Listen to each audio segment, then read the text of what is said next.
Well, Jim, Yes. you and I have been talking for years. We used to meet when I live in New York. You would visit New York. We used to meet at the Yale Club for breakfast. Right. You, at that time, ran the Eastman School. And one result of that is that I'm here now. Right. Because I think that developed the connection with Eastman that makes me do these interviews. But since then, as everybody knows, you have ascended. I don't know if it's ascended. Well, you have taken this magnificent job as the man who now runs the Philadelphia Orchestra. And so you said you were afraid of the questions I was going to ask you. And the first one I had thought of is really simple and not sharp-toothed at all. It's how do you like it? Ah. What interests you about it? What surprised you about taking this job? What were you not ready for? What was the way you thought it was going to be? Mm-hmm. Well, you know, it was irresistible in many ways because at Eastman we were working so much on these issues around orchestras in the future and building programs like polyphonic.org. Right, and you had even been, for a good long while, part of the Mellon Foundation's Orchestra Forum, working with orchestras who were trying new things. Yeah. So constantly hearing things from orchestral musicians like the real world, the other side. You know, you have to experience what it is. Yes. You know, I needed to, you know, this has been an opportunity to do that. And it is very different. So what have you found out that you didn't know before? For the first 6 months, I found myself telling people, everyone would ask the question, you know, how is it different? And the first 6 months, I would say, it's remarkably the same.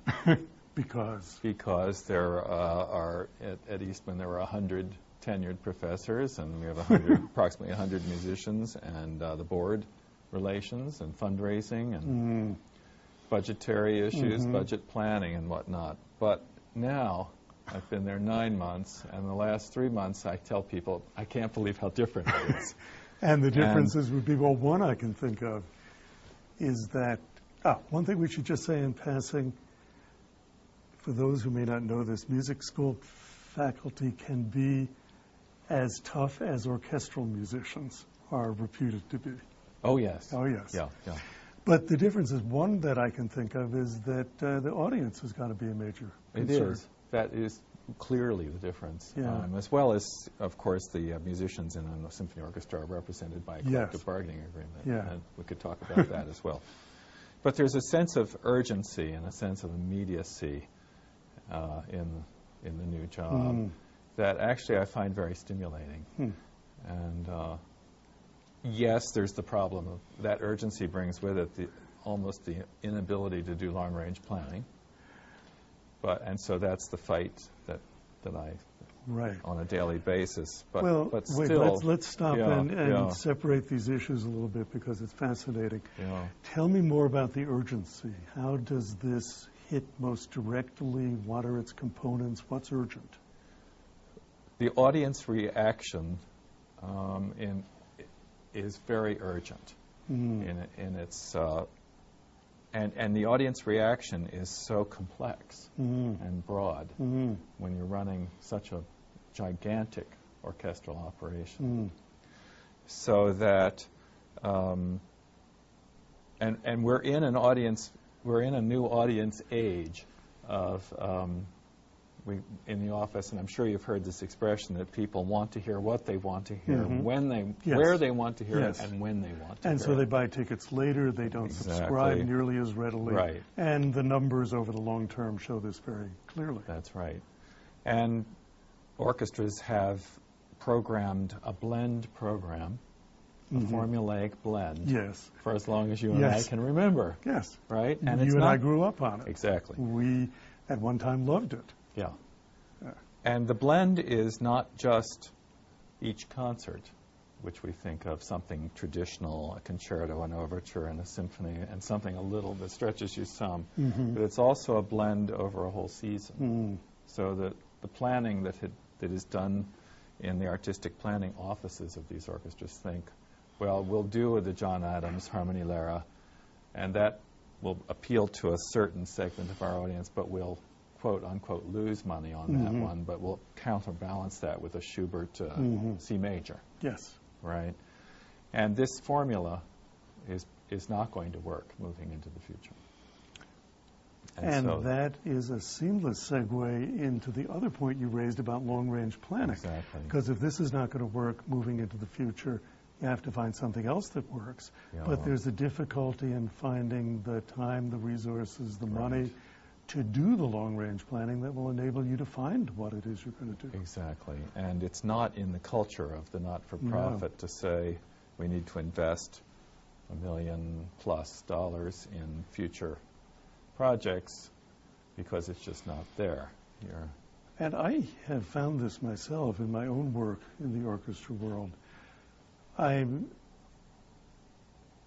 have done projects with orchestras, and my sense is that the project never had a strategic plan attached to it. It was, let's do this, this will be nice, maybe this will get our audience more interested. Right. But because there was never a way to measure what the goal would be, there was also never any way to decide how long you needed to do it before you knew if you'd succeeded or not. And so normally these things would run out of gas in a couple of years because it really wasn't making any tangible difference. And maybe the problem was not simply that the goal hadn't been precisely articulated enough, but that this one thing, however wonderful it might have been, wasn't enough to make a tangible difference.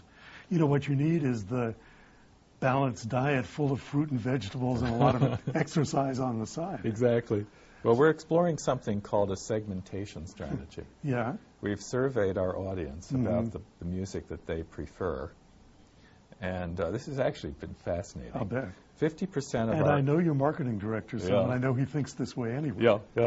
50% of our audience likes the blend. You know, the fruits and vegetables and a little meat and whatnot. And 30% want more traditional programming. I'm surprised that it's actually that low. Right.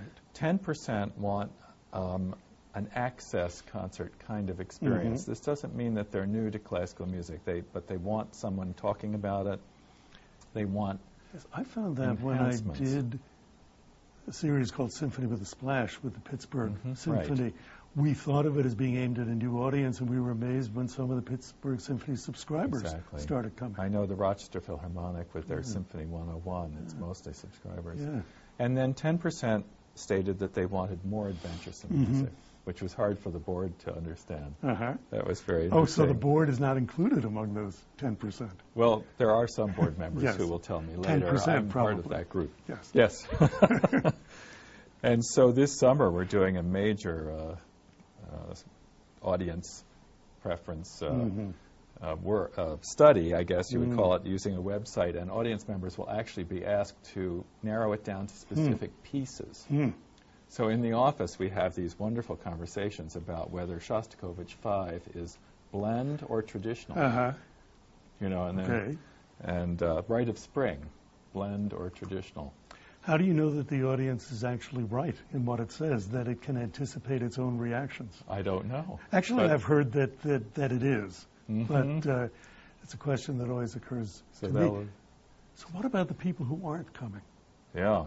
Do you study them as well? Yes, we do. In fact, last summer, one of the studies that was underway that I encouraged before I even began was that we wanted to, one group that we wanted to hear from was people who bought one ticket and then not come back. Which is a very high number, as I understand it. Probably the large majority of your single ticket buyers. Right. And then the other group we brought into the focus groups was people who had bought tickets to other cultural events, but who had never attended the Philadelphia Orchestra. Right. You know, Ed Cameron, who's the marketing director, who's quite wonderful. He is.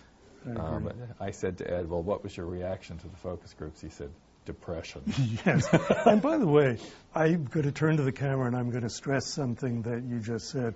This is something that I've heard behind the scenes, off the record, from quite a while from a number of different orchestras, but you have surfaced it in this public forum. So I want to stress it, that the vast majority of single ticket buyers to major orchestras appear to come once and never return, which